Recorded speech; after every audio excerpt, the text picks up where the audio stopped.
Assalamualaikum warahmatullahi wabarakatuh. Perkenalkan, nama saya Akhwal Fazega dengan NIM 1909155132. Saya mahasiswa Fakultas Hukum Universitas Riau. Baiklah, kali ini saya akan menjelaskan materi tentang hukum kesehatan, tugas dari Bapak Dr. David Ramadan SHMH. Yang pertama itu istilah dan pengertian hukum kesehatan. Istilah dari hukum kesehatan ini menurut dari civil law disebut dengan medical rights atau medical law, sedangkan untuk common law disebut dengan health law atau hukum kesehatan.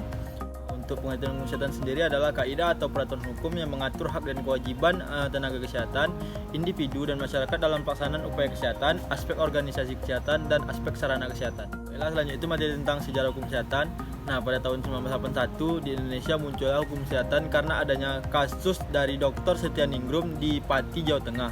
Nah, karena kasus ini muncullah hukum kesehatan yang membangunkan tidur masyarakat Indonesia untuk mengetahui hak-hak korban dalam kedokteran maupun di dunia kesehatan. Juga banyak reaksi baik dari kalangan profesi medis maupun kalangan dunia hukum, terutama pula dari kalangan masyarakat. Akhirnya hukum kesehatan mulai diperkenalkan di Indonesia berbarengan dengan hukum kedokteran pada tahun 1982 tanggal 1 November di RSCM oleh beberapa dokter dan sarjana hukum yang mengikuti Kongres Dunia Hukum Kedokteran di Gen, Belgia tahun 1982. Untuk materi selanjutnya itu kedudukan hukum kesehatan dan pelayanan kesehatan.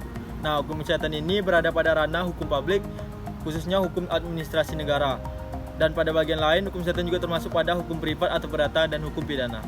Dan selanjutnya itu sistem hukum kesehatan nasional. Nah, sistem hukum kesehatan nasional ini merupakan pengelolaan kesehatan yang diselenggarakan oleh semua komponen bangsa Indonesia secara terpadu dan saling mendukung guna menjamin tercapainya derajat kesehatan masyarakat yang setinggi-tingginya. Ini terdapat dalam pasal 1 angka 2 Peraturan Presiden nomor 72 tahun 2012. Untuk tenaga kesehatan itu sendiri adalah setiap orang yang mengabdikan diri dalam bidang kesehatan serta memiliki pengetahuan dan keterampilan melalui pendidikan di bidang kesehatan yang untuk jenis tertentu memerlukan kewenangan untuk melakukan upaya kesehatan. Dan selanjutnya itu etika dan hukum pelayanan kesehatan. Nah, etika ini melekat pada diri setiap insan manusia dan juga keharusan untuk melaksanakannya timbul dari dalam diri sendiri secara pribadi. Nah, perbandingan dari hukum antara hukum dan etika ini, hukum itu diciptakan oleh lembaga resmi negara atau legislatif dan juga ketentuan untuk mematuhinya dipaksakan dari luar diri manusia melalui pelaksanaan hukum. Materi terakhir itu malpraktek dan risiko tindakan medis. Nah, malpraktek itu sendiri adalah tindakan medis yang dilakukan oleh seorang dokter terhadap pasien yang sangat jelek atau sangat buruk, dilakukan di bawah standar yang dipersyaratkan di dalam undang-undang kedokteran. Nah, untuk risiko medis sendiri adalah suatu peristiwa medis yang kondisi itu tidak diharapkan atau tidak diinginkan oleh si pasien ataupun dokter tersebut.